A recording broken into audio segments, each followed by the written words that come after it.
Do you know what we just did? What did we do?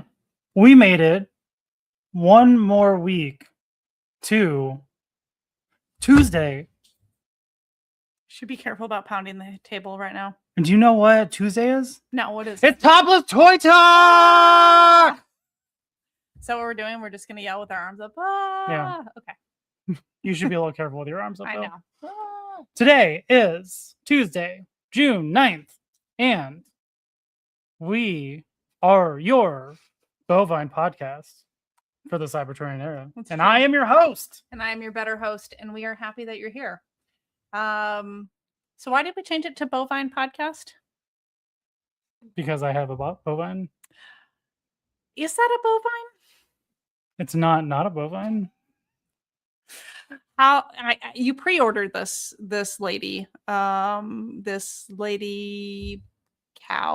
I'm trying to think of the right words. Heifer? Well, I was going to say heifer, but that just sounds so disrespectful. Like, I know the terminology one should use. I did get a little poundy, didn't I? Yeah, you have she's something. She's something. She's right up your alley. So how are you feeling about this figure? I actually really like it. It's kind of one of my favorite things I have gotten so far this year. I might even say it could potentially be figure of my year, my figure of the year. Wow. But it's only June. There's still time. And there's still another another cowgirl to come. Oh gosh. Well, because this is a Holstein cowgirl. She's got like the black and white spots, so we know that. I think they're brown and white, but maybe. What does that mean? I'm talking about. Is it still Holstein if they're brown and white? I don't think Holsteins have brown spots. I'm pretty sure Holsteins are just black and white. I prefer Halfsteins, to be honest. Stupid. I'm just saying they're smaller and furrier. Oh, we're going to be off to a great evening. I can already tell already. I mean, I was 5:01 once I got off work. As you were. Has your evening not been great? It's been fabulous. It's been absolutely You're with me. fabulous. How could it be anything else than great? You are the love of my life. Damn straight. It could be nothing else. It could be nothing else. Who do we have here joining us this evening? Well, we have Cowgirl, and we have. What is her real name? Alien guy. Is it Monique? Oh, that's good. Actually, I'm. Let me look it up here real quick. I'm trying to remember if she has like a literal. If it's not, it definitely could be Monique. Or if it's like just like Magic Cow Lady. Oh, Daisy Taurus. That's right. Yeah, that's Daisy good. Taurus. Daisy Taurus. I'm okay with that. I don't know how she's a waitress technically. I don't know how the Daisy Taurus didn't stick me, because you start talking about Holsteins and I was like Halfsteins, but actually I personally prefer the extra Holsteins. So, anyway, Daisy Taurus is where we're at. Daisy Taurus. That's fantastic. Yeah. But you're talking about who was in the I was talking about who was in the chat. That's what you want to know. Which we have the great musician, the Crop Modification. Thank you for being here, and thank you for providing us with the intro song. At first, I thought these robots were cupcakes, and I was confused in why we were saying Cupcakes Unite. But now I understand that we're talking about bodies. So, but I also do not want a cupcake. Yes, well, maybe. And we also have somebody who has changed their profile picture, and it has taken me a bit to adjust, meaning I'm still not there. But Stormfire Blizzard, who someday we're going to get that sound effect. Someday. And also the infamous Webhead Collects. Hey, Webby. What's up, Rob and Sarah? And chat, just finished getting my custom D Blake make sign to my X-Men shelf and adding figures. That was tough, but got it done. I technically have two of my D Blake signs up. I have one back here for Transformers, and then I have the Spider-Man one up with my Spider-Man figures, but I still have like at least one or two more that I need to figure out where they go. He makes good signs. Yeah. If you're looking for signs to spice up your shelf, Deep Lake's where it's at. And the best part about the signs is I no longer smell them. Yeah, I know.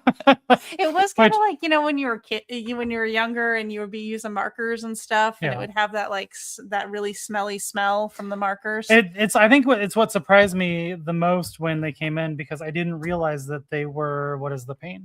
It's not acrylic, it's the other kind. It's not resin. No idea. Not resin. Whatever. It's no paint. idea. And for whatever reason, I didn't realize that it was painted. They were nice and bright and very colorful and vibrant, the signs. But it didn't register paint, right? Right. And so they came out very painty smelling, but very cool. It was very happy and joyous. Maybe that's part of days. The hook is to get you a little when you open the package, and then you realize, smell my signs and visit my website and you'll order more, I promise. It's definitely a marketing ploy. Yeah. Thank you, Webby. Yeah, thank you. Yes. What would Webby do? What WWW? That definitely needs to be a friendship bracelet. Why wasn't that the friendship bracelet that you made? Because I'm an idiot. Man. All right. New prototype happening soon. Moron. So tonight, yes, we have a special guest. We do. And this is someone who is clearly smart. Not to say our prior guests are not smart hold on. people. Real quick. I am just gonna First of all, I just want to say every Tuesday you're like, we have a very special guest. They're all special. Everyone's super special. And I'm just like, I wonder if any of our guests go back and watch and they're like, hey, you know what? All special. You know what? And they've told these other 40 people that they were also special. Okay. But here's what I have to say about our guest. Is this is a person that writes books without pictures. We have never had a guest. I have 3 of those, and I have yet to read them without pictures. So right there, the IQ is much higher. But we have our guest, Joe. Would you like to invite Joe in? Da-da-da. I would. Yeah. I should have been prepared. I know you weren't. I don't know what you're doing. Say another couple words here. Yeah. And there we go. You got it. Da-da-da. Hello. How's it going, guys? Okay. Can you hear me? Is all the audio? And all right, cool. We can. Can you hear us? Sorry, I'm a little late. I had to drive my car to the therapist and back. A lot of people don't know that, but it's important to have be medically or motor mechanically fit for your car, but it's also important your car's emotionally fit.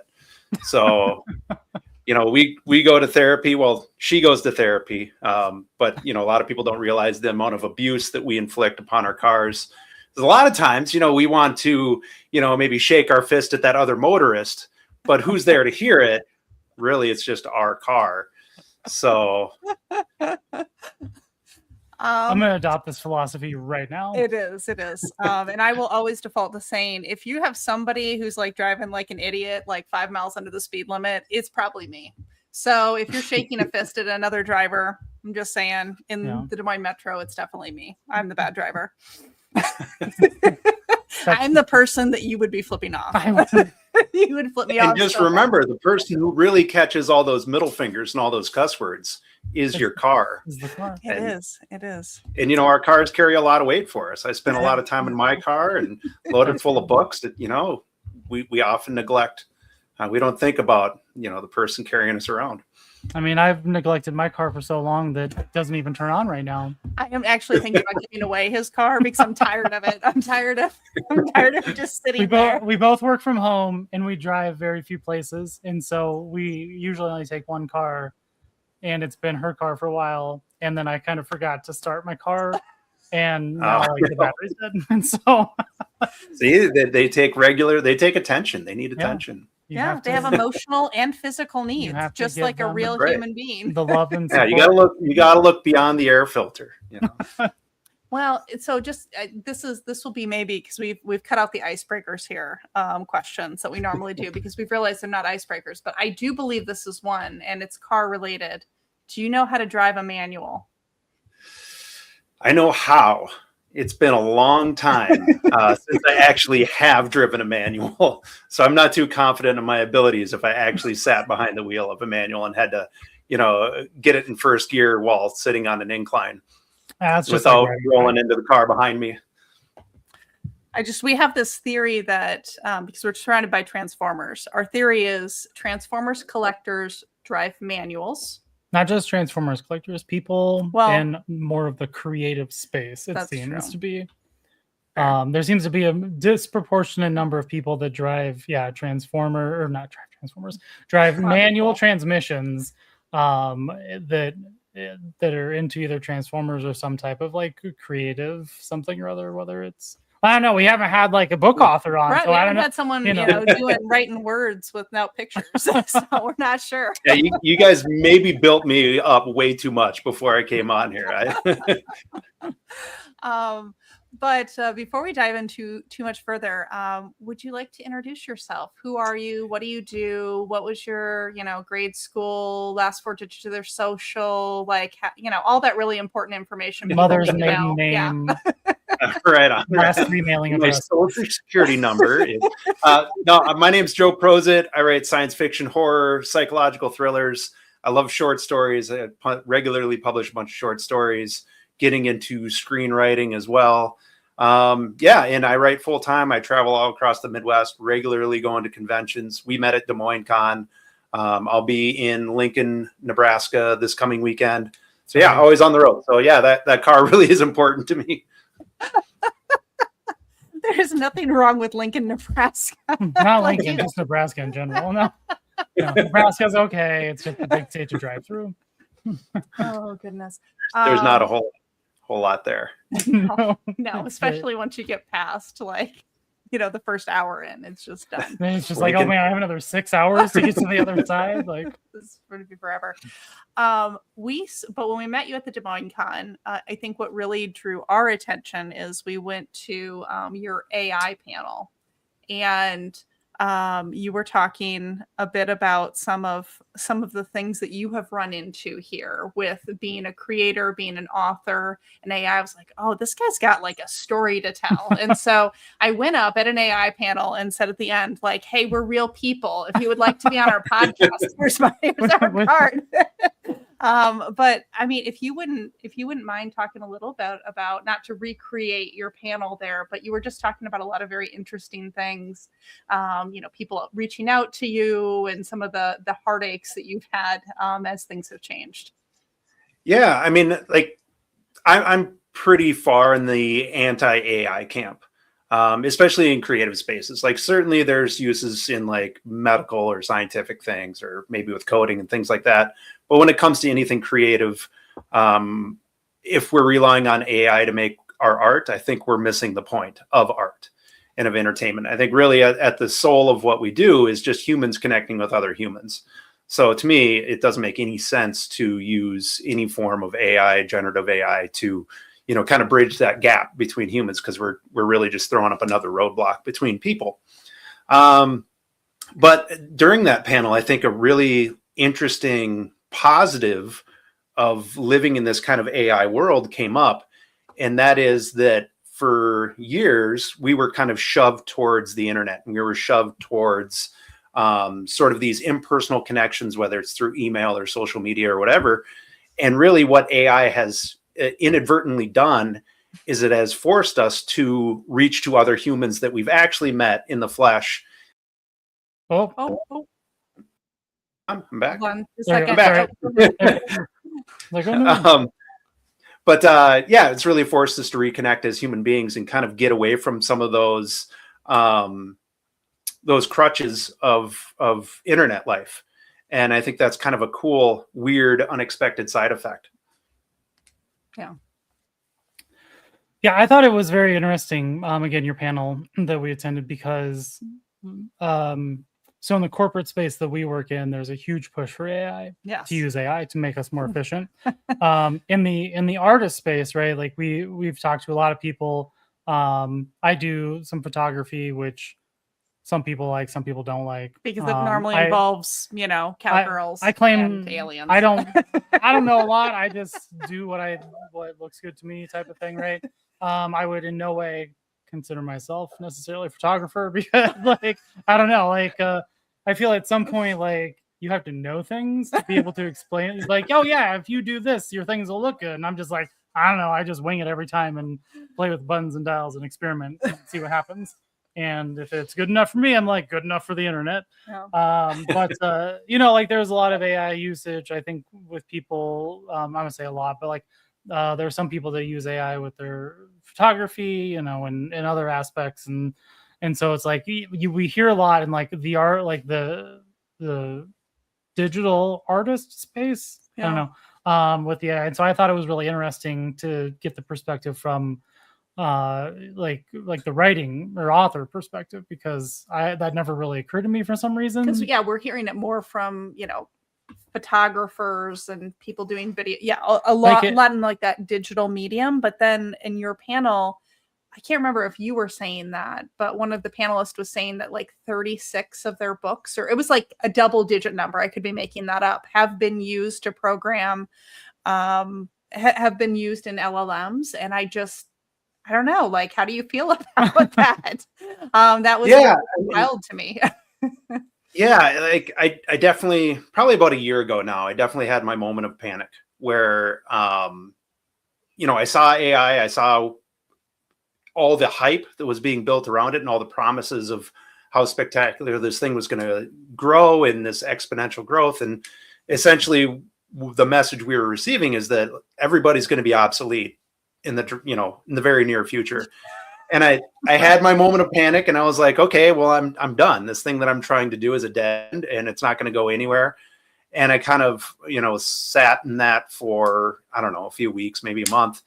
And then I think the thing that finally occurred to me is like, okay, so maybe AI can write a book. Maybe it can do it well. Maybe it can't. Maybe it will be able to write a decent book years down the road. The one thing I know AI can't do is, you know, load up copies of those books in the trunk of a car and drive to a convention or a strip mall and meet with hundreds of different people in a single day and have conversations and express their enthusiasm for this book and actually sell to this book and make those human connections.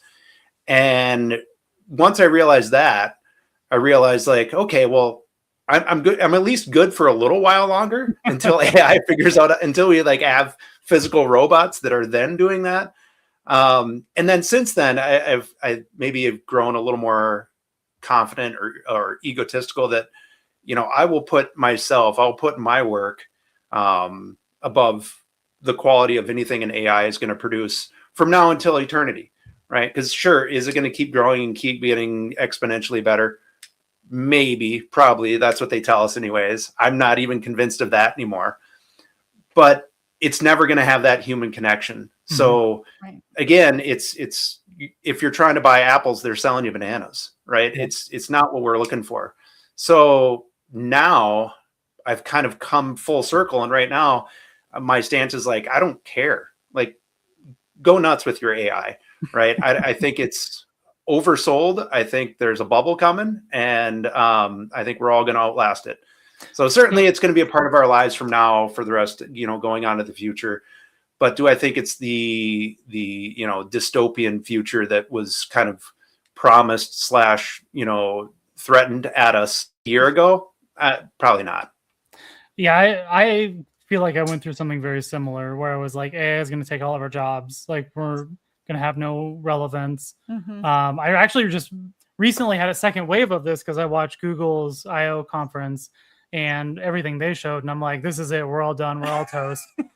But then every time I have to use AI either for work or try and use it for something else to just, I was trying to think of the other thing. We were going to talk about the headlines. So like, we'll use AI to help with like some of the different, you know, things to try and like. I am not a clever word person, and so sometimes when I'm trying to come up with like thumbnail captions or like what we did for with your stuff, thumbnail, I'll be like, give me some suggestions, because like sometimes like if I can just get like 5 suggestions or 10 suggestions, then my brain will get to going, right? And I They tell were you what. all so wild for you. Like he was telling me about them all, and I'm just like, what is happening? And every time I try to use it for work, it's just, and I consider myself a fairly tech savvy person. I'm pretty good with stuff, right? Like I'm pretty good with figuring things out. And the fact that like I argue with it, especially at work, trying to get it to do the most mundane things. And I'm just like, like you said, way oversold. I think so one thing, what was the comedian Ronnie Chang. Ronnie Chang, he did a speech the other day, and I'm probably going to paraphrase this horribly because that's who I am. But basically he said, like, the future isn't going to be like people fighting AI. It's people fighting dumb people using AI. And who think that they're so much smarter because they used AI to solve the thing. And I'm like, I've been experiencing that in my day-to-day like real job, situation. And I'm like, this is the truth. Like I think smart people that could use AI could use it in a way to help them, but they won't need it because they're already smart and they can do their thing. But it makes dumb people so much more overconfident. Yeah. So well, I read the other day, it makes everyone who was able to write a complete sentence before now suspect. Yeah. It is. It actually, I was talking about that also at work. I'm like, oh man, I probably shouldn't be having Copilot like review somebody's sentences because I'm gonna forget how to write a sentence. Like this is gonna become a But problem. then you have people like me who like write their sentences backwards, and like, oh man, like people are gonna understand what I'm saying now. I know. But like it's a strange thing because like we also get like we can learn from AI, like Grammarly is not, generative AI. It's just a tool. But my grammar has gotten better by, going through and re-editing my own things and realizing like, oh, yep, Grammarly's right here. That comma does belong there. So it is like a thing that we can interact with and we can get smarter by using it as long as we don't rely on it. And that's our sole form of input. So yeah, I mean, if you look at it like a tool and something that's useful and not a replacement, then there's certainly uses for it. But yeah, I mean, as far as when it comes to art, I think it's not only is it not as good as humans, it's not doing the job that we want it to do anyways, which is bridge that gap between people. Because I got this theory that we're all brains trapped in our own skulls with a lifelong mission of trying to escape. and that's what art is. That's a good saying. Like that's a good mental image there. I mean, I can relate to that because remember, like before I started doing like the photography and stuff, I just was always like, I have this creative thing that I need to get out of me, and I can't figure out how to get it out. Yeah, you were so jealous. You said, Sarah, you can crochet and you can make something and you can do that. Like that's your creative outlet. Like you found your thing. Like, well, yeah, and I could, I still crochet, not as much anymore, but like it's because we do this. I know because we do this and take all the time. Doing this and dumb internet videos. Sorry. By now. So, but no, that was it was an enlightening when you're able to find that thing. So as did you have another AI question? There was a comment I was going to make, but I think it was just from the author writer perspective. I was just going to wrap up my thought there, which was like, I know like there's a lot of stuff that is used to train these models, but for whatever reason, it never actually registered to me that the AI was probably like reading all of these books. Yeah, that never and like, occurred or to me. that people, the thing that got me again in the panel was like that they were talking about you and your panelists were talking about how then AI was also being used to read the books that AI was creating, and so like it was just like continuously like devaluing things. And I'm like that I think sums it up all right there, and how like it's just gonna spiral itself into oblivion, and it's probably not as big of a deal as people have made it to be. Like I think there'll be a point where it'll peak, and then everybody will realize this is just not. I think it'll go back to like a computer is only as smart as the person that uses it, like, type of thing, and that's what AI will be. Absolutely. Yeah, if you're really confident in your AI, tell it that the car wash is a half mile away, and then ask it if you should drive or walk. Okay, I mean, did we not do something like that the other day? Was there? That is probably. There was something where I was trying to be like, hey, like, how far is it, or how long does it get to somewhere? And it was like, sorry, I can't give you that information. I don't know. There was something. Yeah, you were trying to do the distance, and it was like, I can't tell you where you are to like that. I'm like, you're Google. You have all of my information. Oh, I think it was actually the Des Moines Con. Like, how far is it from? You were just trying to do that. We weren't getting ready. Anyway, I was so something that I found interesting about your description, and you have it here as your little bio of sci-fi, horror, and psycho fiction. What does that mean? Yeah, so sci-fi and horror is pretty self-explanatory. What I say about psycho fiction is it's fiction for psychos and by psychos. But really, it's kind of my catch-all for everything that doesn't fit in those first two categories. A lot of it is like psychological thrillers. Some of it is a little bit of fantasy or paranormal. I'm writing more fantasy nowadays. But I think it all kind of, it's all in my own style, and maybe it's all a little, maybe I should be going to therapy instead of my car, is maybe a quick way to say it. If you're ever looking for a fantasy idea, you can just bring these to me. I'm writing down a note. So I was wondering, like, how did this happen? Like, how are you an author? Like, what is your origin story that got you to the place of where you are today doing this? Yeah, sure. So I've always written from the time when I was a little kid all the way up until, through adulthood. I was a terrible student in school. When I was supposed to be doing math homework, I was scribbling G.I. Joe comic books. I was so bad that, this is back in the day before No Child Left Behind. And they looked at me and decided that this was the child they'd leave behind. And in third and fourth grade, they moved my desk into the hallway because I was so disruptive during class.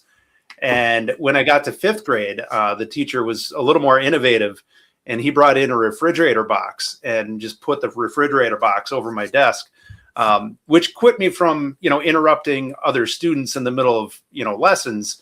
And it also gave me time to write more. So it's kind of a win-win. But yeah, it's always been this weird little hobby that I've done since I was a kid.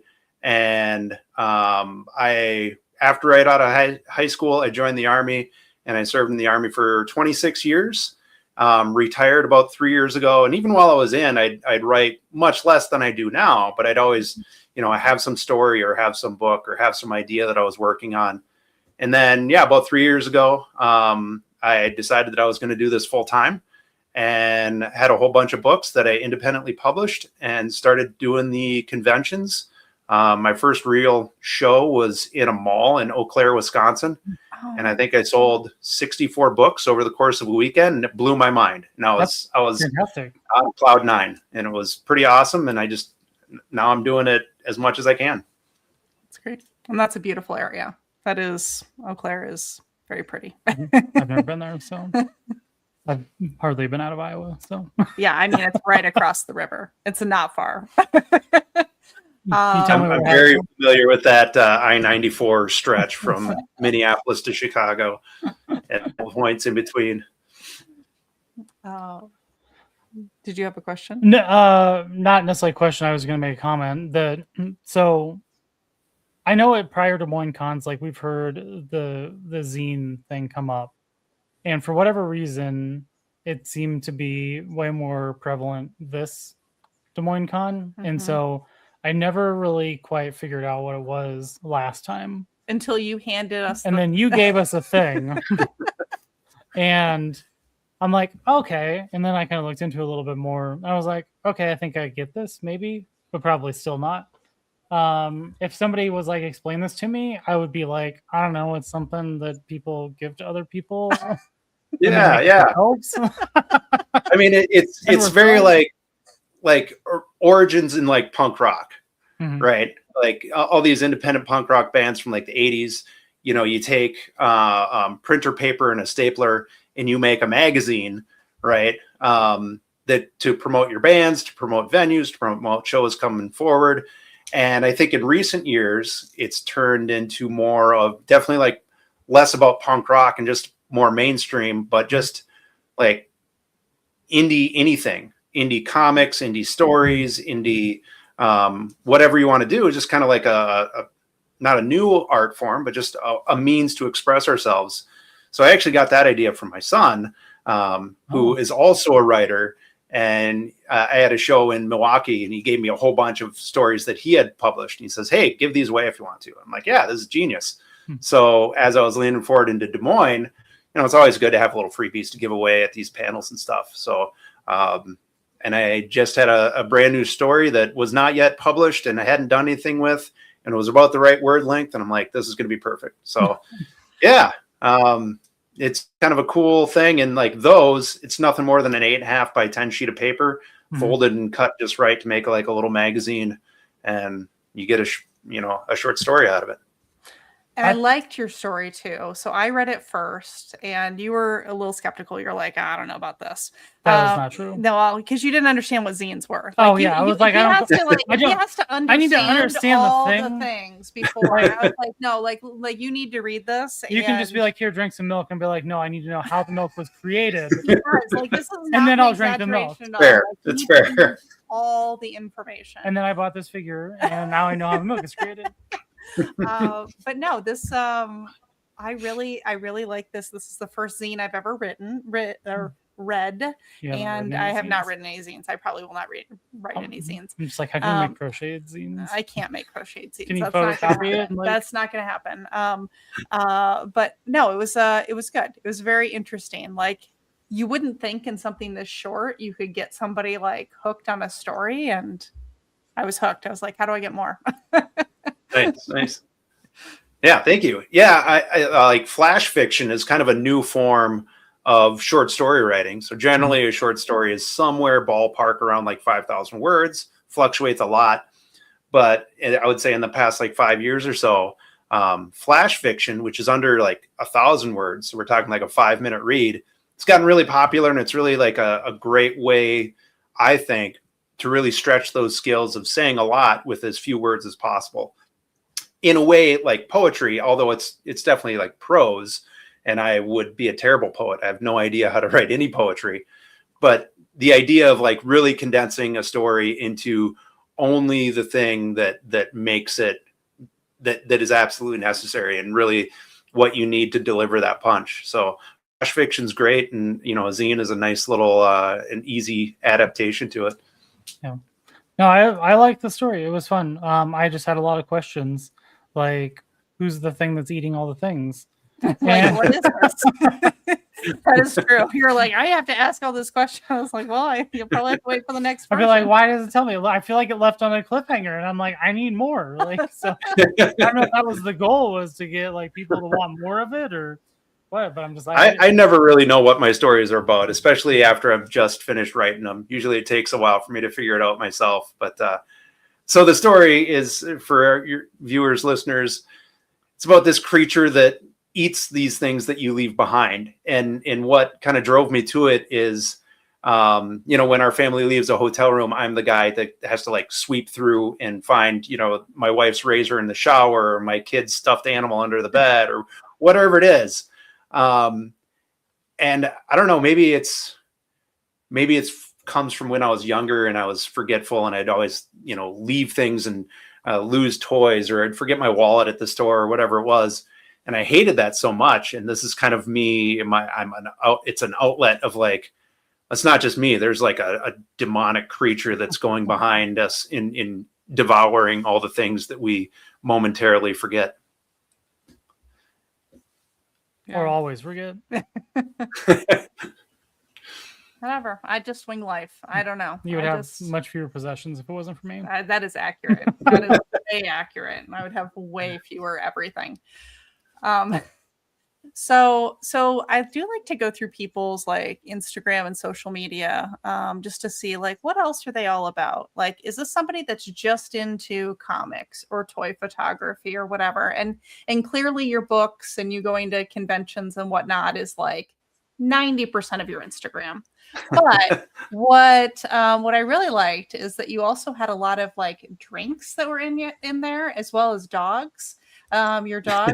So our dog is somewhere over in this area, hanging out in her dog bed here. But what is your drink of choice? And do you how did this all is that like a thing? Do you post like specific drinks on specific days, or is it just whenever it inspires you? Yeah, it's much more random. It's just whenever, if I, make a nice cocktail, sometimes I'll share it. But I do have a cocktail recipe book. It's called the Doomsday Booze Book. Oh. And essentially it came like I had my liquor cabinet and I had all my recipes like post-it noted to the inside of the liquor cabinet. And because they're post-it notes and because I'm an idiot, they kept falling off. Exactly. And eventually I realized like, hey, dumb, I make books for a living. I should put these into a book. So that's how that came to be. And of course, to give it a little twist, what I did is I paired up each different type of liquor with a different way the world might end, and just kind of riffed on that a little bit about, like whiskey pairs with, AI taking over humanity because, whatever. But yeah, I'd say my favorite drink is probably the margarita. But it's a pretty like sunny drink. Like it kind of feels weird to have a margarita in like December in Minnesota. Not that you can't, there's no rules, but sometimes maybe like a Manhattan is an easy drink, or like I love a good Negroni. Yeah, so I mix it up, but yeah, a really well made margarita is tough to beat. Man, and your thing about the pairing the drink with the way the world would end, like now I'm very stuck on this because I like all the conspiracy theories. I like to pretend that I believe all of them, but we'll see. You're smart. So how do you think the world is going to end? Like, what is your conspiracy theory on that? Oh man. I mean, like we've been talking about AI and kind of dismissing it, but I do feel like there is a threat there of, kind of letting this opening Pandora's box and not being able to shut it. I like, not to get too serious, but I read an article that Ukraine won a battle using only automated weapons.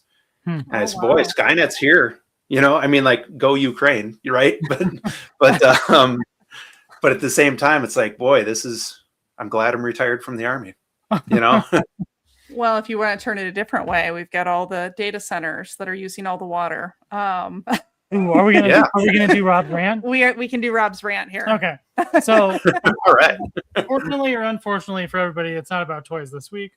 So my current rant now, this is a very first world problem. This is like a super first world, like not a real problem for everybody else. For the last 2 years. Okay, so we moved into this house. We've been here, what, 4 years? 5 years? 4 years. 4 years. And I did not ask for this, but it was what was given to me when we purchased. And there's irrigation. Okay. If it was my choice, grass should learn how to survive on its own. However, the choice I was given was that our grass does not know how to survive on its own because it needs to be watered at least twice a week because that's what the prior two owners did. For the last, 12 years. 12 years, right? And so what we recently found out is apparently Iowa, specifically like the Des Moines, West Des Moines area, is like, what was it, number 6? Yeah, it's very high up there. Within the top 10 places for putting data centers for all the AI stuff. And so for the last 2 years, and I just got the email today, and city of West Des Moines, if you're listening, like, go to hell. But they are now putting a ban on watering lawns. Yes. Because the nitrate levels in the rivers, is that what it is, are too high? Are too high, and the water table is too low. So what normally would be fine for nitrate levels isn't from the runoff from the fields. And so and there's just a water shortage overall. And they claim it's because of like temperatures and peak whatever, right? But I'm like, okay, this has only happened the last 2 years, and within the last 2 years, this is when all these data centers are being built.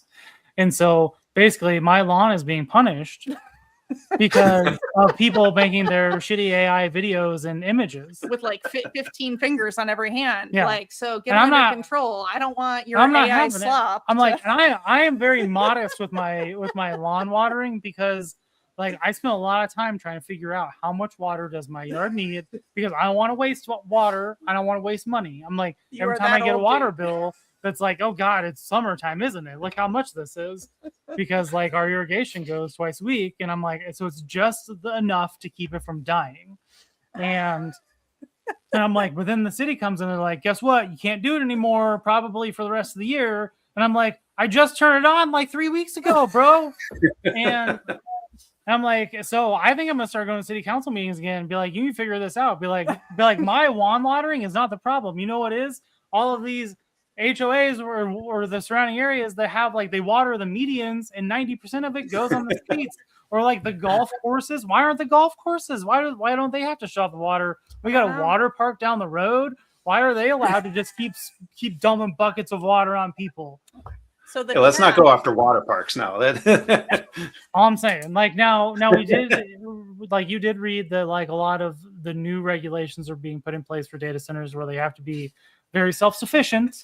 Like, you know, but clearly something is happening. So either it's a weird coincidence where the data center constructions and Iowa temperatures are increasing to lower the river and reservoir water levels to increase. So there's more nitrates from the runoff of the stupid freaking farmers putting all this stupid freaking chemicals on the plants. You watch your mouth about the farmers. I know. Or somebody's lying to us, and I think that's probably the case. Yes. So we agree. Could be all those things. AI is going to be the death of us, but just because of water bans. No deadlines, PMJ. Actually, probably will. All right, so we do have a section of the front yard that did not recover from last year's water ban, and it's going to be worse this year. I'm gonna charge the city or I am. I'm gonna be like, this is how much the seed costs. Pay it. Or tell me which data center is sucking up the most of my water, and I'm going to go to them and charge them. Microsoft, whatever. We got a Microsoft one out here. I don't care. Yeah. I pay good money to live in this area. I want to water my lawn and keep my grass from dying. Oh. Anyway, that's my rant for the day. For the week. Well said. I concur. Or should I turn my hat backwards for the rant? Or like that would be good. Or I could just actually, what if I got another hat that actually just had Rob's rant on it? And I just swap it out. Yeah, that'd be good. That's how we know this segment changes. I didn't realize this was a black tie event. Oh, you forgot your fancy. Oh no, I forgot my pearl necklace. Yeah, we try to be classy. We do. Yeah. Just to add to the irony here, so since this is Topless Toy Talk too, we should probably ask you about what were the toys like. What was your you had mentioned G.I. Joe, but like, was that your go-to growing up? What toys did you have? Yeah, it was definitely. It started out Star Wars. So I was born in '79. Jedi came out in '83, so at a very young age, all the Star Wars toys, that was my first love, and then that blended into G.I. Joe, and maybe some Ninja Turtles towards the end of the the toy era. But yeah, I mean, I definitely credit a lot of, like, when I talk about writing and writing influences, it's definitely people like George Lucas and Larry Hama, who wrote the G.I. Joe comics, and Kevin Eastman and Peter Laird, who wrote the, TMNT stuff. All those things are foundational. And I think we had a glory day of toys, during the 80s. And I don't know, maybe it's just because I'm old and I'm not paying attention to, toy stores anymore. But then again, there's, where's the KB Toys? Where's the Toys R Us? I think we've moved out of that golden era of toys. But it was definitely, G.I. Joe was definitely my center, my core toy. Do you have any from your childhood? Oh yeah. That's cool. I like when people were able to retain right there. I got at least this one. is for the real G.I. Joe nerds out there. This is the 82 straight arm Snake Eyes, so not the swivel arm. So yeah, I still got some of my G.I. Joes. I just finished collecting the full Marvel G.I. Joe run just a few months ago. So that was a fun. Like I had a bunch from when I was a kid, and of course there was a bunch of gaps in between, and just little by little doing all these comic book conventions and things like that, filled in all the gaps. And now I got that full run.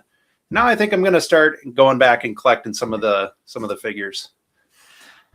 It's a slippery slope. Like it's a slippery slope.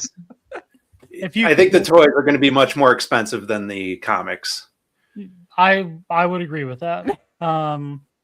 Especially if you're trying to get, I mean, it depends on if you're going like modern stuff or like vintage, but I mean, the modern stuff actually isn't even cheap anymore. Yeah, it's not that much cheaper. Yeah.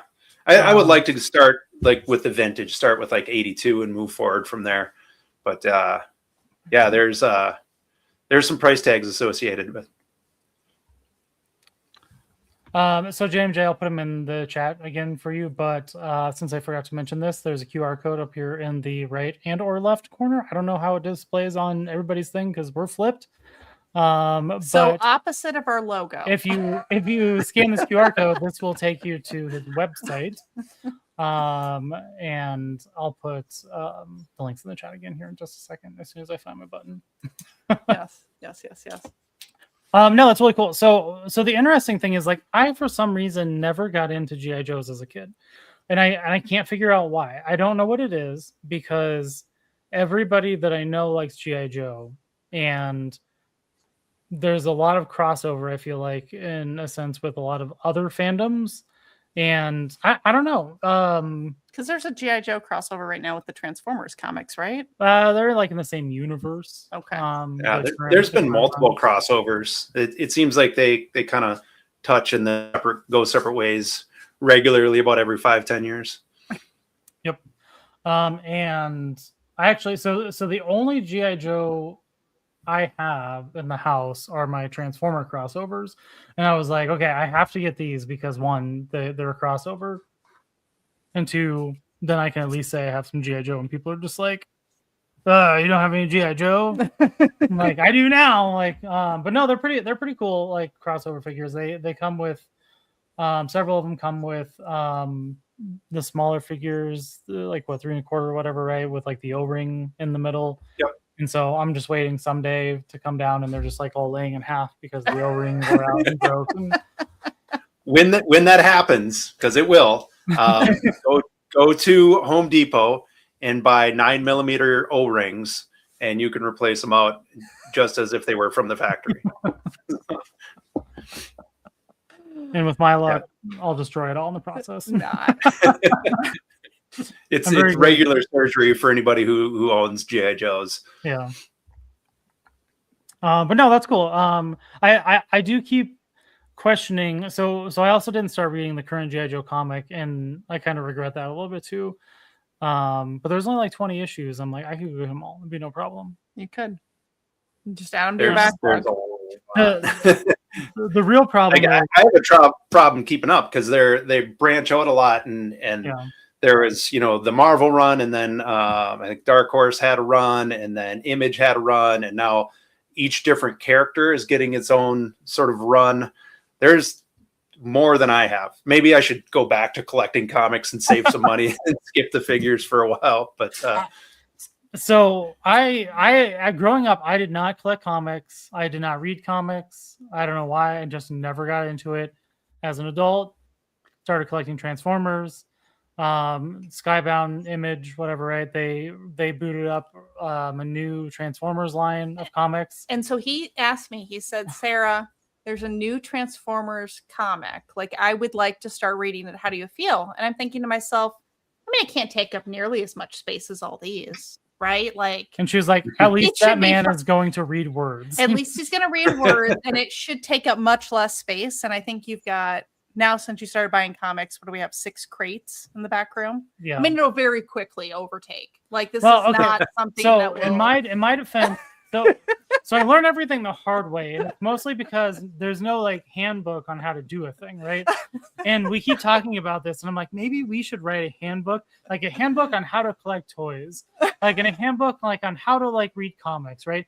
So because what if you don't know anybody that you converse with that like really reads comics in a sensible way, because I know a lot of people that read comics the way I started out, and it's just everything, and they have boxes and boxes and boxes of comics, right? There's not like a system to it. So it's like you pick up a comic, you go to your store, and you're just like, that looks cool, that looks cool, that looks cool, and you get them, and then you read them, and then you're like, oh, like these also tie into this, and then you get the next week you go and there's 3 more, right? So now you're up to 4 to 8, whatever, right? The next week there's another 8 more, right? And it just spirals, right? And so the lesson I have learned that I will share my wisdom to anybody that is wanting to start reading comics, if you've never read comics before, don't read Marvel comics. Physically. Okay. Don't read them physically. Subscribe to Marvel Unlimited or whatever their online service is where you get all this stuff, because or go to your local library. We've learned that that's a thing too. So the problem with Marvel comics is they have perfected the art of sucking you in and taking your money. It's capitalism. I have a third recommendation that might be useful, because there is so many good, like, I know what you mean. You pick up like a single issue and it's continuing from something else. It's going to carry on to something else. You're getting a snippet of a tiny, much larger story. So the way I like to buy comics most of the time nowadays is with graphic novels. Yeah. So for instance, I just picked the last one I picked up in way too late was The Last Ronin, the TMNT graphic novel. It's super good. And you get the whole series from beginning to end, or the whole story arc from beginning to end. So I've been buying some of those. Tank Girl has some great graphic novels out there. Red Sun, Superman. Like some of these are like iconic stories that were maybe a part of a run. But, nowadays they'll bundle them up and you buy the graphic novel and you get this whole story arc in one book, and you're not jumping in where you don't know what's going on. You're not leaving off or like having eternally to buy this series. Because you're right. They do have like, that's how they get you, is like every issue ends in a cliffhanger. Yep. Yeah. And I know everybody in the chat has probably heard the story, but I don't care. I'm going to say it anyway. Fine. What really tipped me over the edge with Marvel was the Venom War, because I didn't know this was a thing, and they did it with X-Men recently with their Age of Revolution. Is that the one you ended up giving to Dave? Yes, I did. I didn't go into this line because I'm like, you got me with Venom War, you're not getting me again. Where like, what I didn't know is like they have these crossover tie-ins, right? So they have this overarching story that they called Venom War, and it was like, but then they brought in like it was comics that was like Venom, Black Widow, Spider-Man, Jackpot, like all these different individual characters had their like zombies. Had like 1 to 3 issues, and in the end you ended up with like 50 different comics to complete this overarching story. And I'm like, do you have to read them to know the full thing? Not really. Does it help? Maybe a little bit. And but I didn't know how that worked at first because I'd never experienced that in my comic reading. But the second time around, I'm like, you got me once, you're not getting me again, because I'm also like an all or nothing person where I can't just pick and choose, right? So I'm like, if I read the first 3, I'm like, I guess I'm getting the other 50, You can't handle yourself. Yeah, so picking up like the compilation books, like or Compodiums or whatever, right? That is also very good advice. Yes. But Marvel and all their nonsense, like just do Marvel Limited and do it. Then you can read all the things online and not have 5,000 Marvel comics like taking up all your space. So we have a good question in the chat, but before we go to that about your favorite movies, and really lean into the horror, I think we should do a shout out to our Patreon. Oh yeah, because we are an hour in here. Good call. So, Body of Official Bodies. We would like to. Oh, you did not update this, Rob. You forgot somebody. Okay, it's okay. Yeah. So we have our Ultimate Body, Fanboy Prime. We've got our Bougie Body, TF Toy Picks. And our extra basic body, the Corrupt Modification. And then I don't remember. Our newest extra basic body. Yes, is Dave Wonder. Yes. So thank you all for Dave, joining the Boop. Dave, If you would like to participate in our Patreon, you get access to Discord and other fabulous prizes, including positive affirmations, drunk dials, like random stuff we decide to send you. Yes, it could be a real thing. It could be something expired from our pantry. You don't know. We did do our. Actually, I thought about booting this up, but I'm like, we got a thing already planned for it. Things with our faces on. So we did do the drawing for our first giveaway, and we'll post that. And we're gonna do a post on Patreon. So we're not gonna spoil it, but be prepared for something in the next couple days. Yes, winner. But if you would like random stuff mailed to you, including friendship bracelets, stickers, again, who birthday knows? cards, Christmas. Consider joining the Boob, the body of official bodies. Yeah. So. Thank you all. Thank you everybody who participates in our nonsense. We appreciate you all. Yes. It helps keep the show running. All right. So with that, we do have for Trigger Happy as a horror author, any favorite horror movies or did I is that already? We did not. I can tell you that. I have tons of favorite horror movies, and I saw this comment earlier and I started making notes because my go-to when somebody says what's the best horror movie ever, I have to go to The Shining, because I think it is the trifecta of Jack Nicholson, Stephen King, and Stanley Kubrick. It is a phenomenal movie where all the stars aligned, and I think it's going to be hard pressed to like beat that as like best horror movie ever. But at the same time, like, there's so many good horror movies that have come out recently, and they're I think we're in a heyday of horror movies. Like I watched Begonia just a few weeks ago. That was fantastic. What else? Oh, Pearl. If you guys haven't seen Pearl, I highly like Mia Goth is phenomenal in that movie, and I can't stop talking about how amazing she does. Geez, what else? Barbarian. And then like some of those 80s classics, like I'm a sucker for Texas Chainsaw Massacre 2. I love the John Carpenter stuff. They Live, The Thing. I love a lot of like that 80s satire where it's like cheesy and over the top and stupid, but it actually has something to say as well. Like I'm thinking of, They Live is just an hour and a half long excuse for Roddy Piper to get in a fight in an alley, right? But like there's this whole tone that really survives, that outlasts anything that Roddy Piper does, or is, his chewing bubblegum line about like consumerism and like, falling in line and going to work and doing the thing that all we're supposed to do. And sort of like, who are we working for and why are we doing these things? And why are we being told to, consume and spend money and procreate and all these, kind of get along to go along to get along kind of things. So, so many good horror movies out there. Just watched Good Boy. I couldn't get anybody in my family to watch along with that because they were all afraid that something bad was going to happen to the dog. But no spoilers, but the dog makes it out okay. If people are holding back on watching Good Boy, it's okay. This one here, I don't like horror movies. No, I detest them. So we only watch horror movies in October, and then he makes me watch 31 Days of Horror.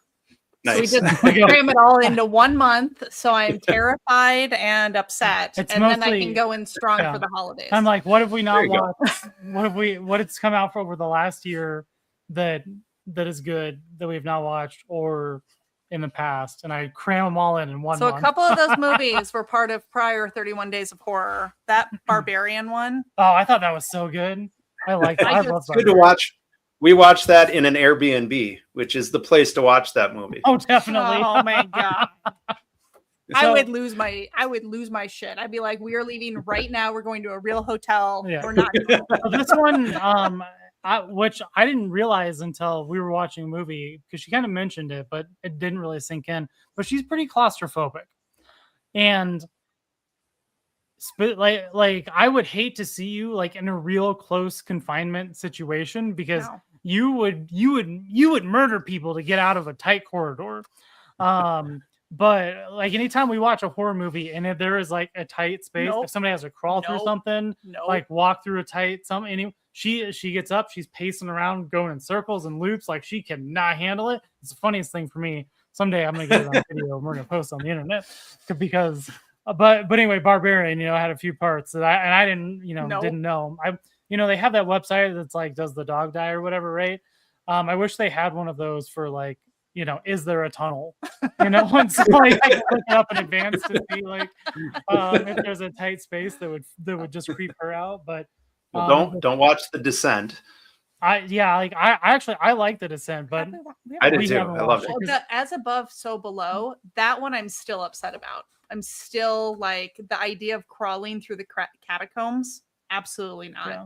No. And I didn't think that one was that scary. Well, but the problem is like the catacombs are actually not fully mapped, and like people go missing in them every year because it's all these like people that think, oh, I'm this urban explorer, I'm going to go down the catacombs and walk around, and they get lost. Like these things aren't fully because what is it in France? You can only be in a grave in France for a set period of time. I don't remember what it is. And then because there's only so much space, they take your bones and they put you in the catacombs. And so like, that's a thing. And, so there's like millions of people, I would guess, like all throughout the catacombs. And it's wild there. There's all kinds of tunnels underneath St. Paul too. People get lost in, and there's like, air issues where like bad air will get captured inside of these tunnels and people will suffocate in what seems like normal space, but it's all like, I don't know, carbon dioxide or whatever. So yeah, it's dangerous, but also I find it super fascinating. And so if I can plug a book really quick, you they come from below. This is the perfect. We've teed you up here. Do it. So They Come From Below is my most recent horror novel. And it's set in up north, small town Minnesota, and it's all about it's about this woman who every time she feels like she's like committing some sin or breaking some rule, a physical demon from hell, monstrous creature, climbs up her basement stairs, and she has to like fend it off with an axe. But there's also this huge underground tunnel network that's been abandoned. Maybe it was built during like Prohibition or whenever.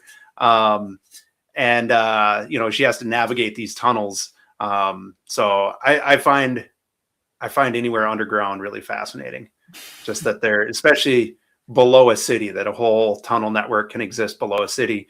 Maybe there's some of my Teenage Mutant Ninja Turtle influences. I don't know, but yeah. In all fairness, though, there are probably a lot of things that exist below the crust of the earth that we're just not aware of.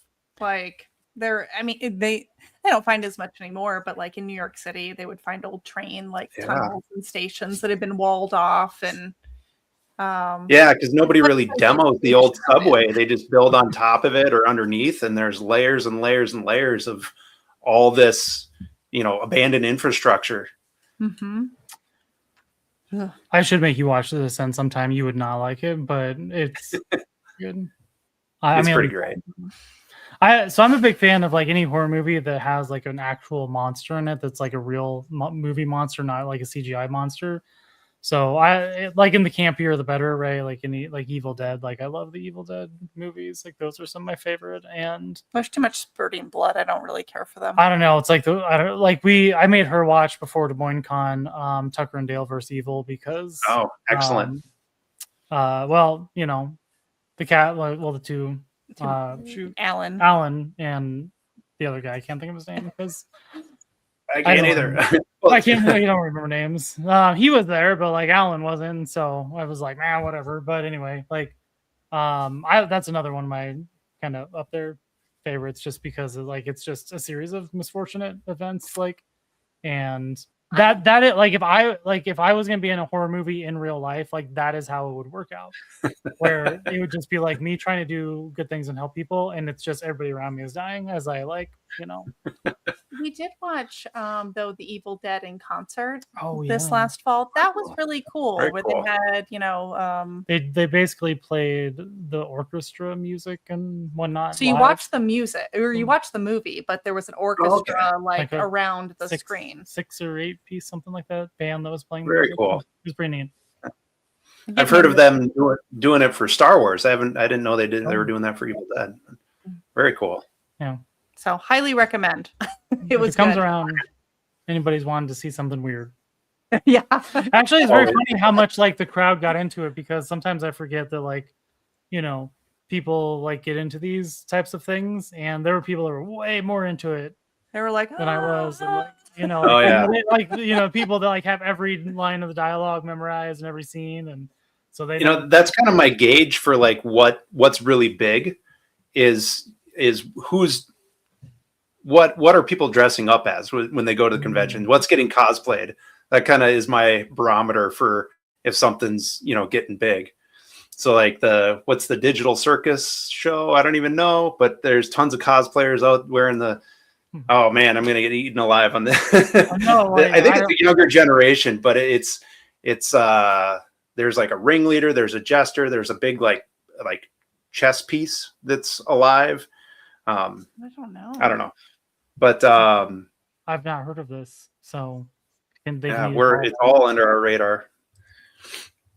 But Dungeon Crawler Carl is getting cosplayed left and right. Project Hail Mary is another big one. Did you see Project Hail Mary? I did. Yeah. Fantastic. It was great. I have not read the book because it didn't have pictures. But so I didn't know anything about it. On the cover. But now after reading or seeing the movie, I do kind of want to read the book. But I thought it was really good. It was definitely so. Do you remember like a few years back when the Barbie movie and Oppenheimer came out, and they Barbenheimer? So we made our own, and I was hoping it would catch on, and it didn't. But it was Project Hail Mario. We went and saw Project Hail Mary, and the Super Mario Galaxy movie back to back.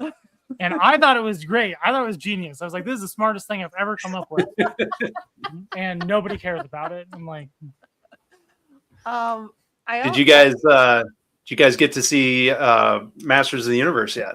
Yes. Did you see it? All right. I did. Yeah. Okay. What'd you think? It was the movie we were all hoping for back in 1987. I don't know if you guys saw that one with Dolph Lundgren. And I saw it a long time ago. I haven't seen it recently, but I know it. Yeah, there's no reason to rewatch it. Yeah, it's pretty awful. But this was, it's very much like everybody looks like they did in the cartoons. Mm-hmm. There's nods and references. There's jokes. They kind of play up how everybody like laughs for way too long. I thought Dr. Evil killed that joke back in 99 or whenever, but they played on that a little bit. I thought we were going to go 2 movies in a row without Orko, but he did make a last minute appearance. So if all the Orko fans out there, hang in there. Don't walk away when the end credits start to roll. Yep. There were definitely I said 30 end credit scenes, but there was definitely 3? I think 3. Yeah. Yeah. It was a fun movie. I thought it was pretty good. I don't think this one was as impressed. She knows nothing about Master of the Universe, nothing about He-Man, any of the lore or anything. No. And I thought maybe this would be okay. It was okay. I mean, it wasn't that I was upset with it or that I thought it was bad. It just, when you don't know any of the lore and you're just going into it, it just didn't. Yeah. It didn't. I think it relied pretty heavily on the fandom. Yeah. Right. I agree. I think if you didn't grow up with it, watch anything previously, anything, it might not hold that special place. I wasn't mad that we went on a Thursday evening and we got a poster and we did that one, speaking of which, I am supposed to tell everybody that I sold that poster that we stole to Land Pitt for $200, and he paid an extra $50 for my signature. And if he tries to tell you otherwise, he's lying to you. Movies, though, I was a little unclear. I was looking into your work. Was one of your books turned into a movie, or did you write a movie script? Help tie the circle there. Sure. Yeah. So it was I wrote the movie script for a short film called A Black Heart Unbroken, And, if you need a sales pitch to go to conventions, how that came to be is I had gone to Crypticon, which is a horror convention in Minneapolis. And I went there 2 years in a row. And each time, you kind of go around as a creative person or as, somebody involved in media or art or whatever it is. You kind of go around and you pass out business cards and meet people. And most of the time, 99% of the time, it turns into nothing. But I met a director and actor named Jennifer Prettyman 2 years in a row. And after the second year, she reached out to me and said, hey, I want to make a movie for this short film. But, I need a story before we can film anything. And I said, I would love to help. And we kind of collaborated back and forth and bounced some ideas off each other and got something to, that she wanted to shoot and that we knew we could make. And over the course of a weekend in February, we shot the thing Friday, Saturday, and Sunday, and premiered a few months later at the North Star Film Festival. And it's kind of making the film festival circuit right now. So really looking forward to when we can kind of get it out to everybody. There are plans for maybe some DVDs in the future, or, who knows, maybe we'll have like a YouTube link or something like that. But yeah, really had a ton of fun making this movie and can't wait for, as many people as possible to see it. Very cool. Yeah, no, that sounds exciting. I'll definitely watch it. And so how did that happen though? Like, so you wrote this script. I mean, were you involved with any other part, like with the casting or anything like that? Yeah, so not necessarily the casting, but when Jennifer said, hey, we're shooting this thing, my question back is like, can I be there? Like, I won't mess anything up. I'll just stand in the corner. I won't break anything, I swear. And she said, absolutely. And we might have you, move some things around and carry some heavy stuff. And I said, absolutely. So yeah, I was there the whole time during filming and, moved some lights around and worked a leaf blower to blow, blow hair. And there's one scene where, I mentioned my son earlier, he came out for a day and we worked together to rig up a mailbox because there was a gag where this mailbox kind of breaks and then falls off the post. So the closest thing maybe to like a special effect, you could say. So that was my contribution is I hooked up some fishing line and pulled a mailbox out the post. But no, it was a super cool experience working with everybody and kind of seeing behind the scenes what happens, even at this is a very small production, a cast of 4 people and, a crew of maybe a dozen. But it was really cool to see everybody contribute and what, how all that effort came and worked into a finished product was really awesome. Very cool. Yeah. I feel like what I know about you just keeps escalating. And it's like, man, this is like, we're real fancy now. I just want to make cool stuff. Like if somebody's down, I'm doing a collaboration with another author, TR Nickel. We should have a sort of novella coming out very soon. And kind of a sci-fi fantasy crossover. And that was really fun to work with another author and just kind of play on each other's ideas. Neither of us really knew where it was going to end. And we both kind of just found it there along the way. So it was really, I love that kind of discovery part of the creative process. That's a lot of fun. I mean, the collaboration piece, I think, is a lot of fun. I like when I can do collaboration things with people. Like, what are you laughing? Well, you try and collaborate with me, and I don't think that's fun. I am not a fun person. You are the worst person to collaborate with. I try to get you to like chime in on stuff all the time. Like, okay, hey, let's sit down and talk about this and think about how do we make this work. And you're just like, puppies? And I'm like, what does that have to do with anything? I have that creative spark does not exist within me. I know, and that's why this works is because you're good at talking to people. You're the balloon and I am the weight. Yeah. Like I make sure that the stuff gets done so you don't float off into space. Like you're the one that can have conversations, and I'm the one that can just say a lot of words that mean nothing. So, that's good teamwork.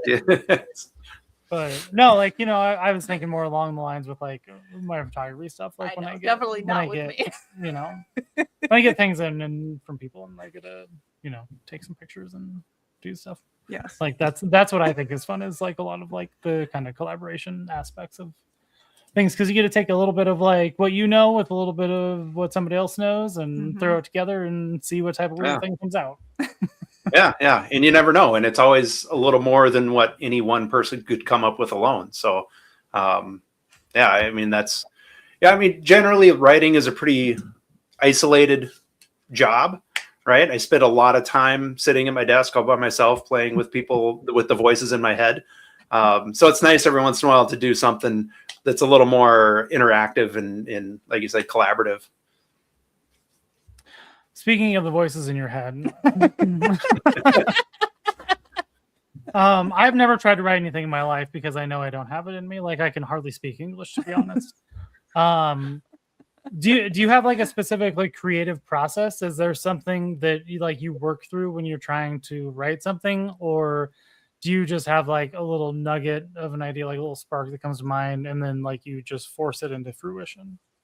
Yeah, I'd say both. I have plenty of little nuggets that come into my mind that never go anywhere.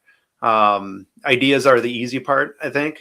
But I do like to kind of plot out, especially when it comes to like a novel, like a big long project like that. I like to have a good plan beginning to end, and not all writers work like that. Many writers, they do that discovery throughout.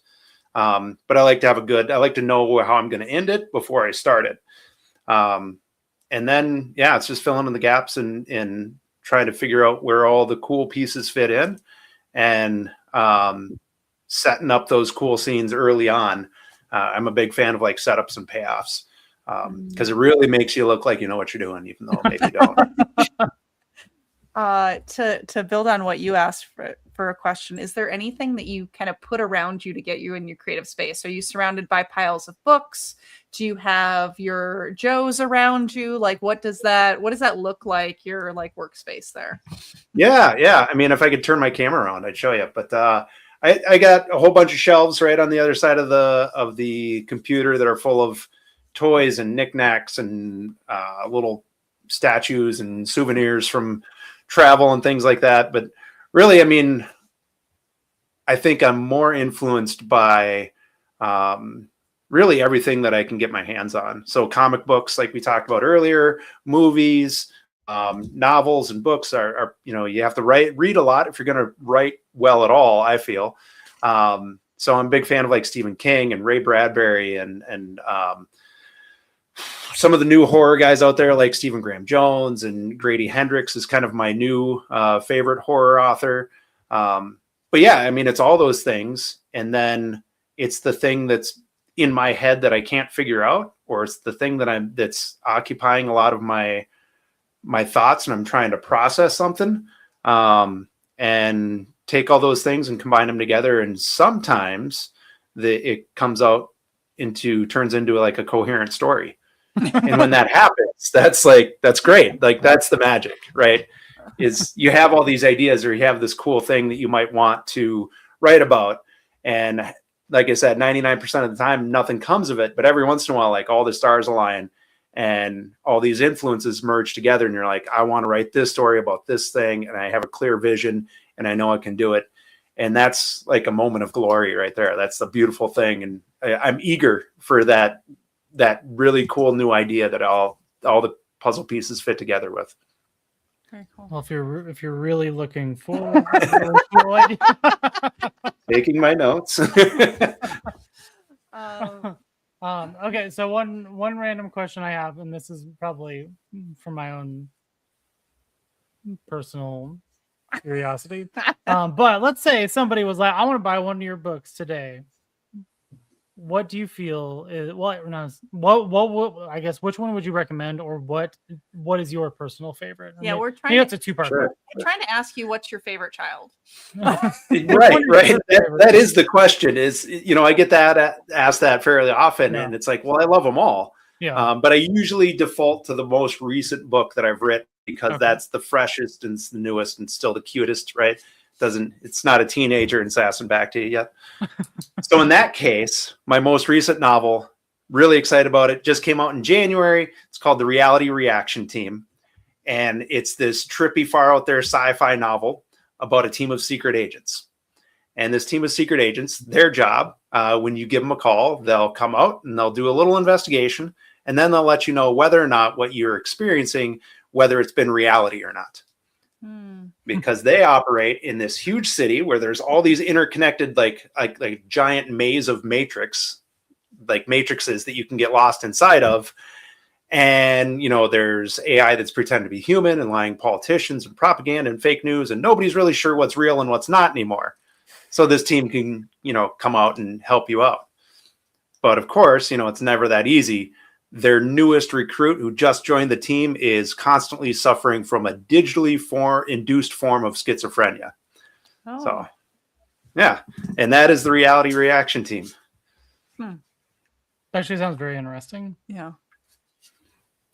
Huh. I'm going to buy it. Okay. Well, do it. Just so you know. That's good. Actually, if I don't know how we didn't make it around to your table at the convention. Well, I do, because we got really sidetracked because we had these things on our head, like those signs, and we ended up after we saw your panel, I was like, okay, we definitely have to make it around over there. And then we didn't. And I don't know why.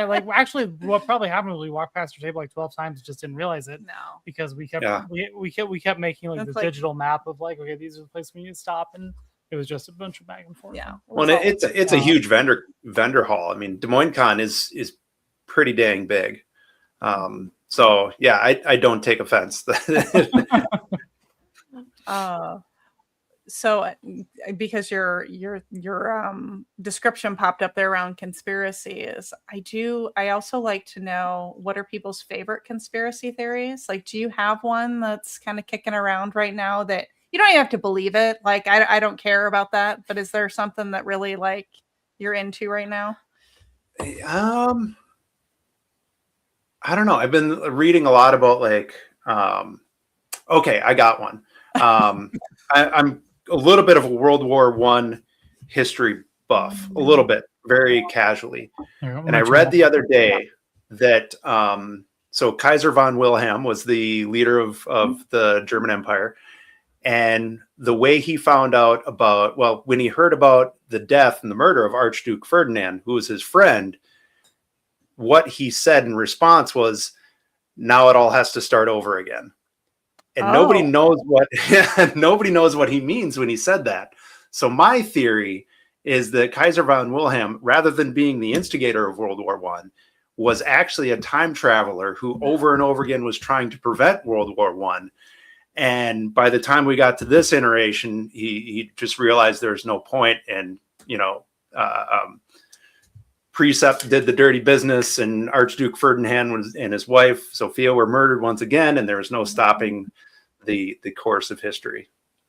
Huh. Does that count for a conspiracy theory? No, I like that one. I like it. So I love World War I is just such this, I don't know how to describe it other than underrated war. Everybody just wants to talk about World War II and and Nazis and all that, all that stuff. I'm just but World War I was so interesting, and the poetry that came out of that, and the bleed overs into the Spanish Civil War, and then you had this pandemic that happened. Right. My great grandfather, the reason he didn't get shipped over is he was relatively well educated. I think he may have had a year of college. I've not quite gotten a full accounting on that. But because he could read and write and was educated, he was an officer, and he actually was teaching soldiers how to write. That was one of his things, is he was teaching them how to write well enough. But then he got the Spanish flu and went stone deaf. So he didn't end up going to France, but his brother did. And so I had, the great uncle. And then on the other side of my family, I had a great grandfather that fought in World War I as well. But it's one of those things that you just don't I feel World War I, not enough people talk about. So I'll rein myself. I agree. Yeah. I think growing up, I thought of World War I as the prequel to World War II. And there really wasn't that much different. Yeah, there was trenches, and World War II was more tanks, but that was about the only difference in my mind, right? Mm-hmm.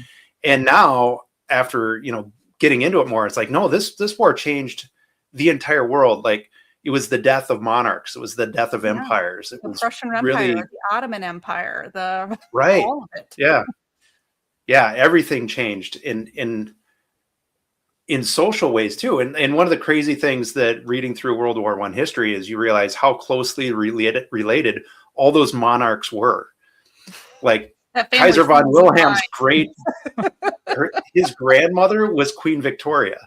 And like they were all intermingled and they were all so closely related. So really, like, World War I was just a giant, like the world's biggest family squabble in history. Mm-hmm. Well, did you ever watch Peaky Blinders? I haven't.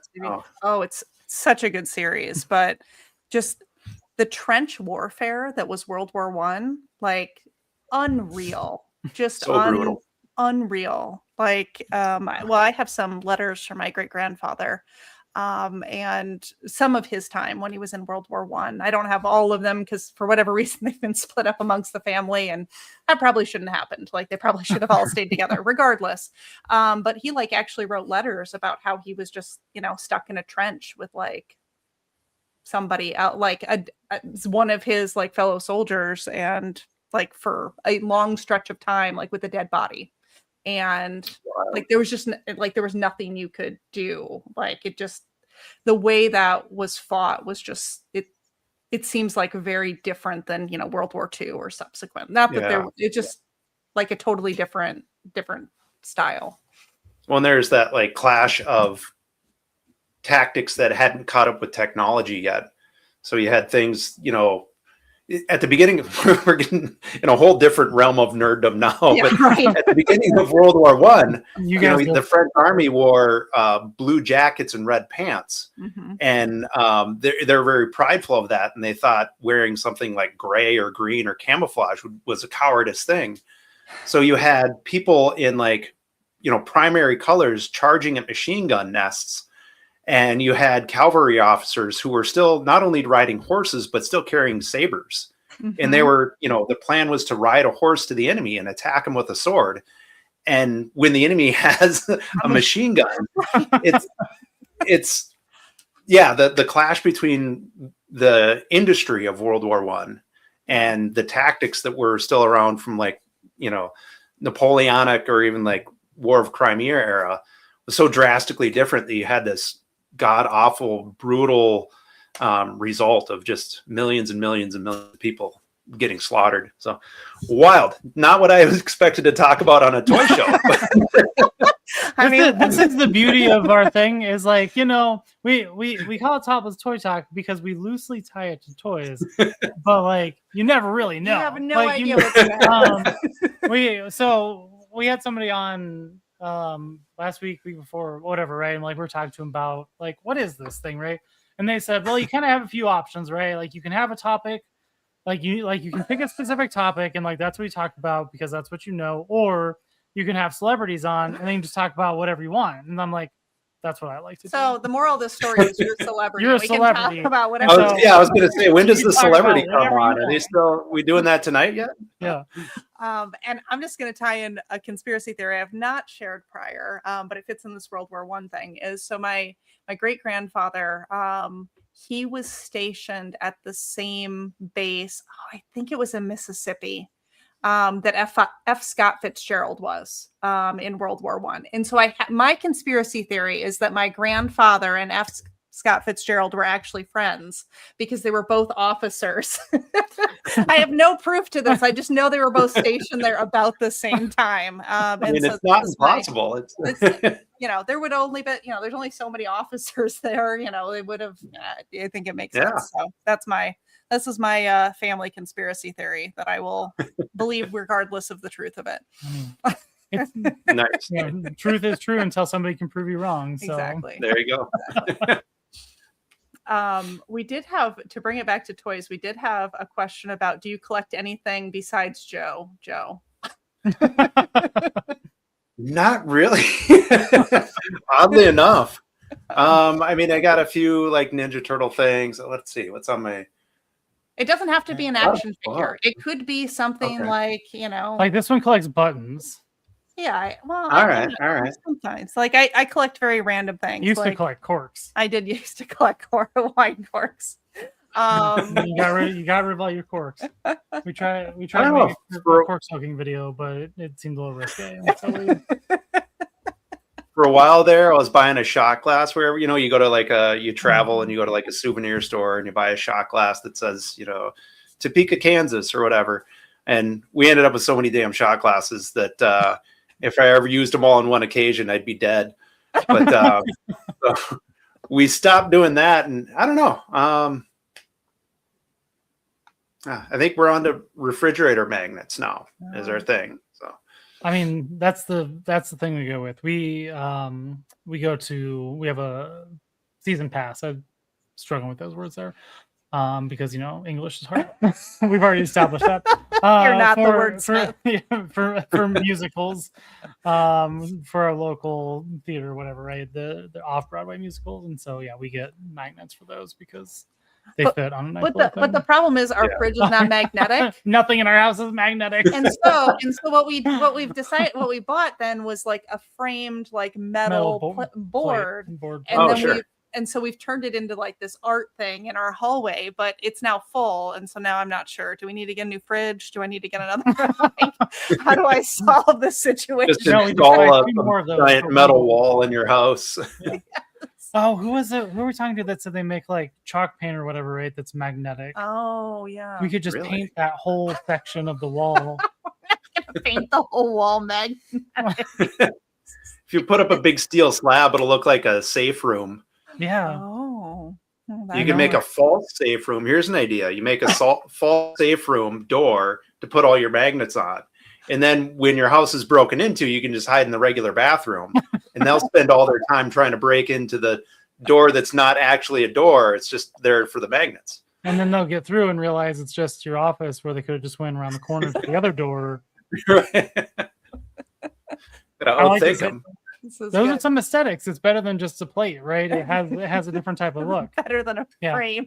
We get like an old bank vault door, like with a those things, and like put that there, and then it could function as like something to fidget with too. So when we walk by, we can spin it for good luck. And this is all you need is more down my chance. I'm sure that would be a cheap installation, and the delivery drivers would have no questions at all.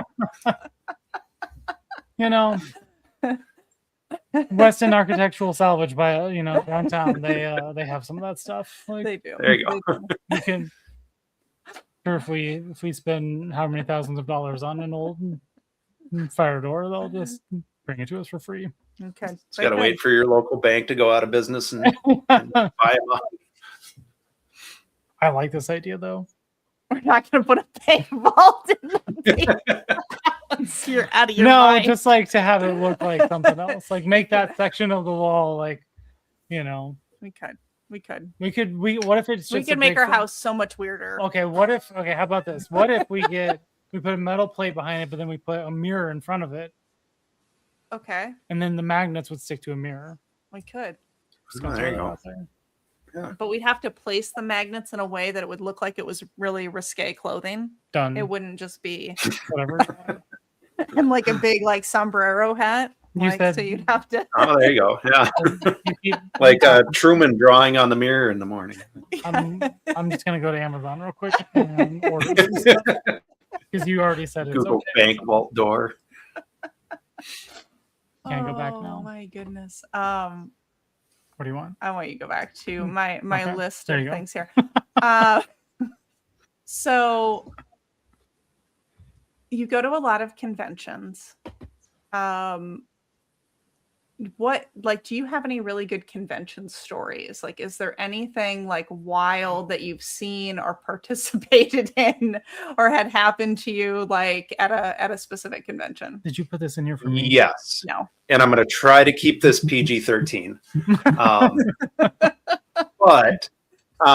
So this happened at Des Moines Con. We do it at Twin Cities Con as well. We have a bunch of author tracks, and usually late on Saturday night, we host one called Writing After Dark. Okay. And Yeah, in this last time we rebranded it as like reading the spicy. So the idea is like people who write like erotica or smut or whatever will do readings, and then I'm usually the guy there who, instead of like writing more of the erotic stuff, will just write like toilet humor, right?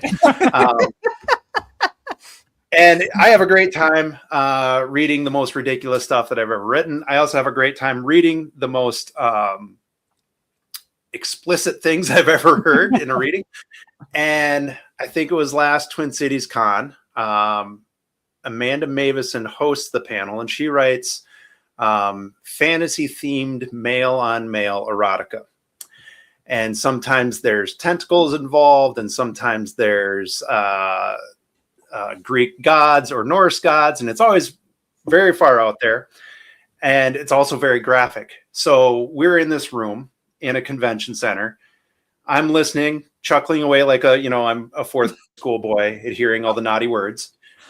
And as if that wasn't enough, Thor was involved and another concubine was involved. And if that wasn't enough, next door was karaoke night. Oh, and they were singing Sweet Caroline as I was listening to Thor getting his salad tossed. Can I say that? Sure. You can say whatever you want. And that was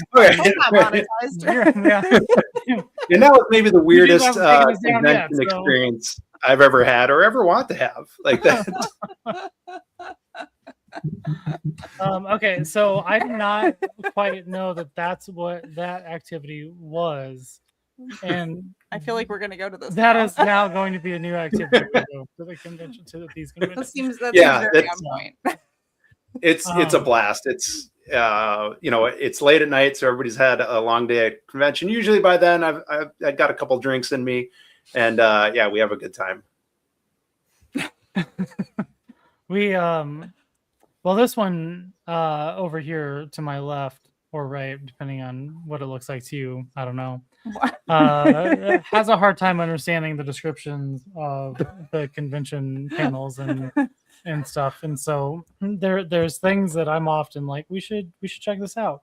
And she's like, no, that sounds stupid. But then there's other times where she's like, hey, we should go check out this one that's about VTubers. I'm like, I don't understand what this is. And then we go and she's like, wait, this is about like caricatures that people use instead of their self. Yeah. And then she's real disappointed. So yep. And then I get up and leave. I appreciate these conversations where we find out about the things that when you read it on paper is like, that is okay. Yeah. But do I want to go to that? I don't know. I think they need to have a stupid people or like a non-nerd version of descriptions of things. Like if you know nothing about the nerd stuff, like why that should makes you sense. come to this? Yeah. Like if you're not deep in the nerddom, like there's a lot of things the descriptions don't hit for me, or they sound more interesting and then are a huge letdown. Yeah. So for those making descriptions of panels, please cater more to me and not your standard. There's a lot of lingo. There's a lot of lingo that doesn't always make sense.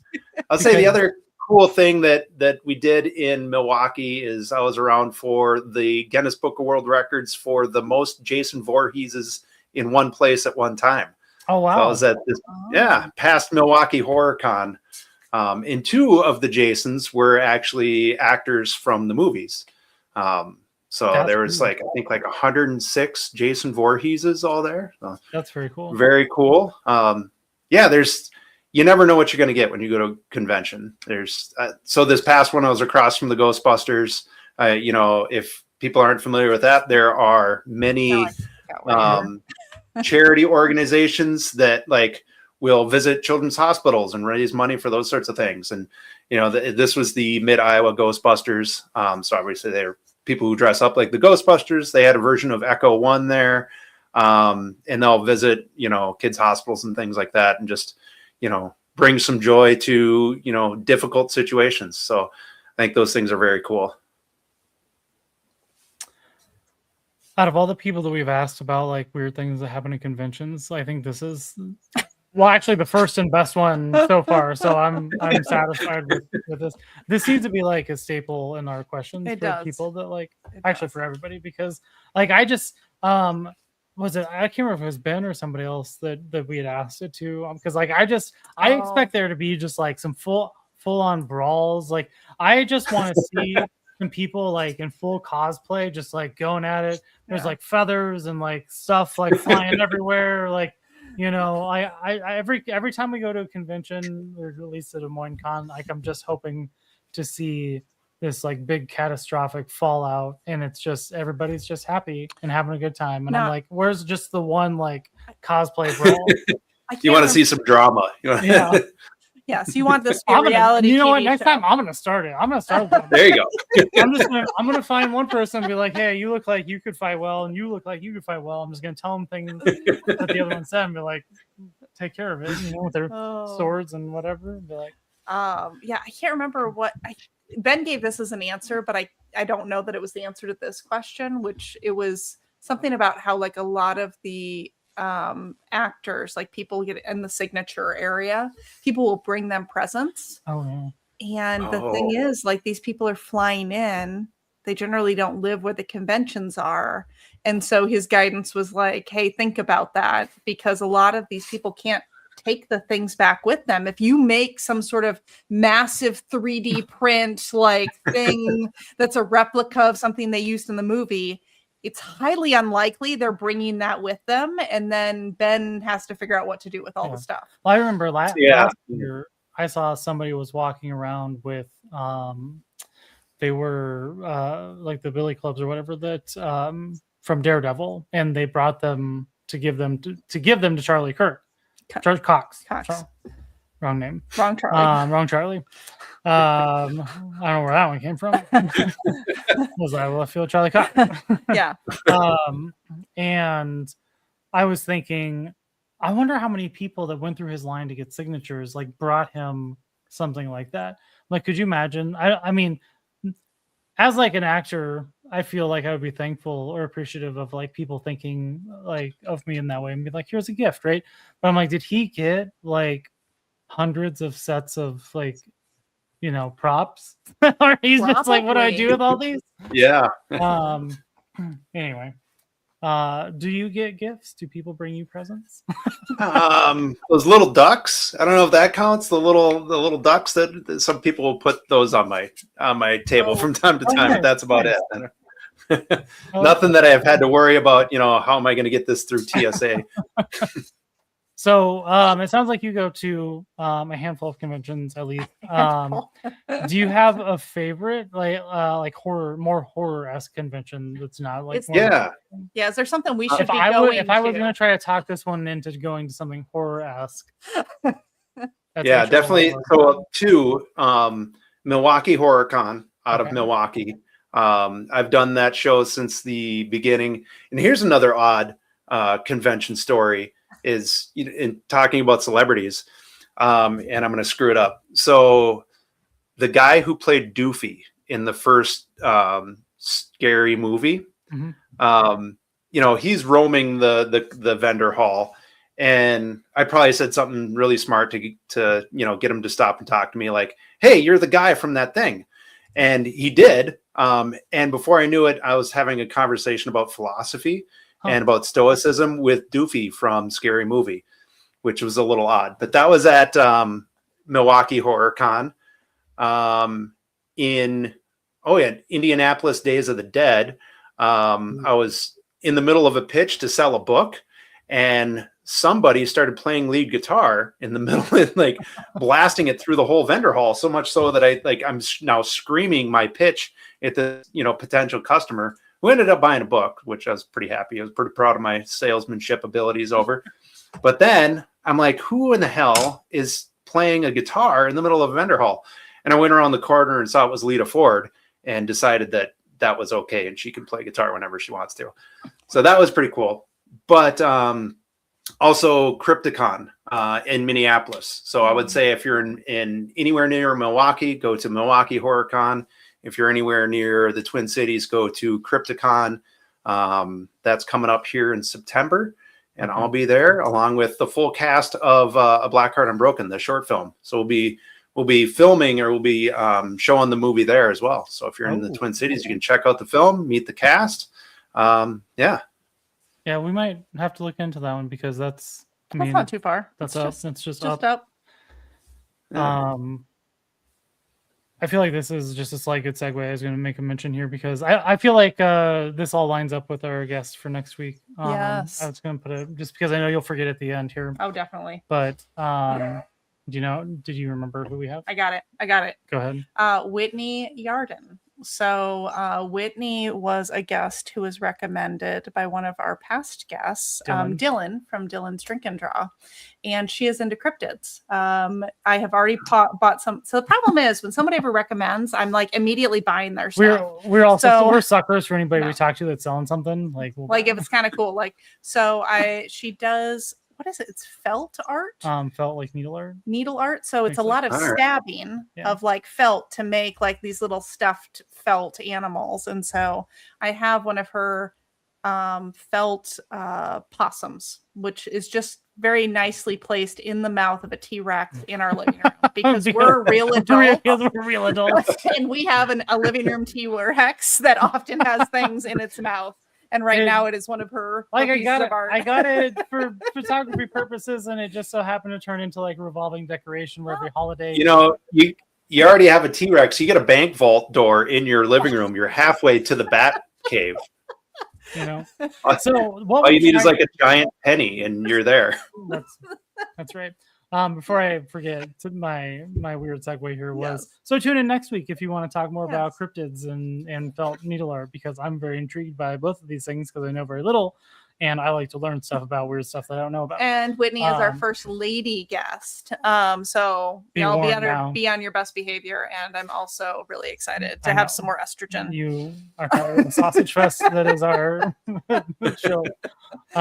So what we have tried to do with our house is like have all the chaos down here, in the bottom floor, and then the top floor is like a presentable adult space, and and this one here is not abiding by the rules, which are the rules that she put in place. My rules are meant to be violated only by me, not by you. And slowly devolving to like. We have Totoros on the couch. Yes. You've now replaced the throw pillows with dinosaurs, with stuffed dinosaur, like plush dinosaurs. Sure. So, like our entryway table has the Lego Titanic on it. So stupid. So dumb. So what was an adult house? You got to surround yourself with what makes you happy, right? That's what I did. That's what I did. So in closing, if people want to find out more about you, follow you, buy your books, we've been putting your links here in the chat, but like what's the best way to stay in touch with you? In addition to scanning. Yes. Yep.